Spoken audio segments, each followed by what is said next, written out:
This review begins with checkpoint 2, which is on page 253, covers lessons 5.4 through 5.7, although least common multiple I already covered in the first checkpoint.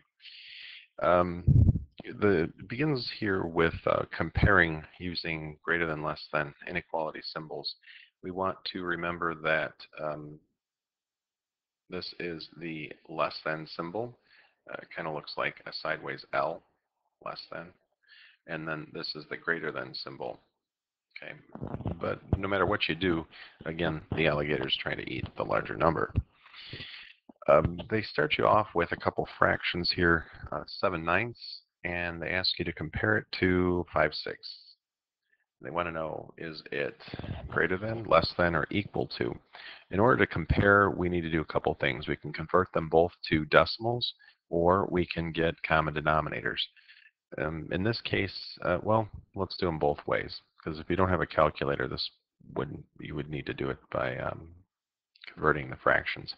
I have a 9 and a 6. The least common multiple for 9 and 6 is 18. So if I multiply this side here by 3, I get 15/18. Here, let me put it down here, 15/18. And if I multiply this side by 2, I get 14/18. There we go. And that wasn't too bad, not too painful. And this one here is greater than. 15/18 is greater than 14/18. If you could use a calculator, well, then of course you could very easily do 7 divided by 9, and you get 0.7 repeating. Back here, pen 0.7 repeating for this side, and 5/8 or 5/6 over here. 5 divided by 6 is 0.83 repeating.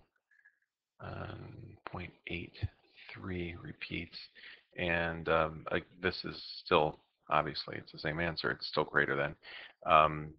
Just like alphabetically, we look at the 7 here and then the 8 here first, and since 8 is greater, that's what the alligator wants to eat. And that is still the same answer, just two different ways to go about it. One, you have a calculator, and one, you don't. Another couple of problems here. Let's compare, let's see, number 3, it says, how about 15/24 compared to 10/16? Again, without the help of a calculator, we would have to go after common denominators most likely. 24 and 16, the lowest common multiple, if I were to list multiples, 16, 32, 48. And for 24, it's 24, 48. So 48 will work, and that's what I'm going to go for. On this, I'll have to multiply both those by 2 and both of these by 3. We get 30/48, and over here we get 30/48. And of course, it turns out then that they are equal. The next example problem, they have negative 0.35, and they want you to figure out if it's greater than or less than negative 4/15. We have to be careful with negative numbers too. Remember, the larger the negative, the smaller it actually is in terms of where it falls on the number line. This one, I could convert this to negative 35/100, and then I have negative 4/15. But 15 and 100, that, if I were to look for the lowest common multiple, that would take quite a while. Unless I'm mistaken, the lowest common multiple, I believe, is maybe 300. That's not, that wouldn't be too bad, but multiplying both of these to get up to 300, and then I multiply both those by 3, we could do it. But I think just for the sake of showing another method, I'm going to leave, what I'm going to do is change this 4/15. I'm going to take that and turn it into a decimal. This again, we learned this earlier. It's 4 divided by 15. So it's over here, 4 being divided by 15.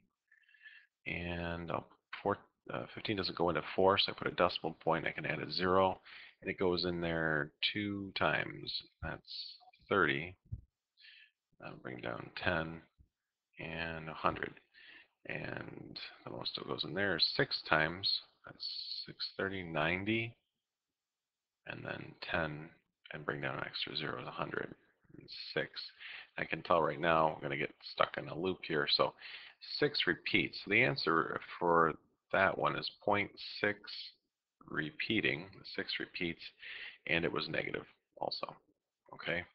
So really now what I'm comparing is this decimal to this decimal over here.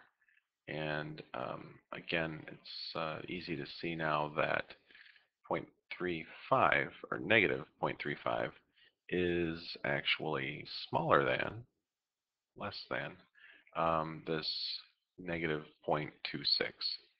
Okay, if it was this fraction form, same thing, still less than. Doesn't matter its form.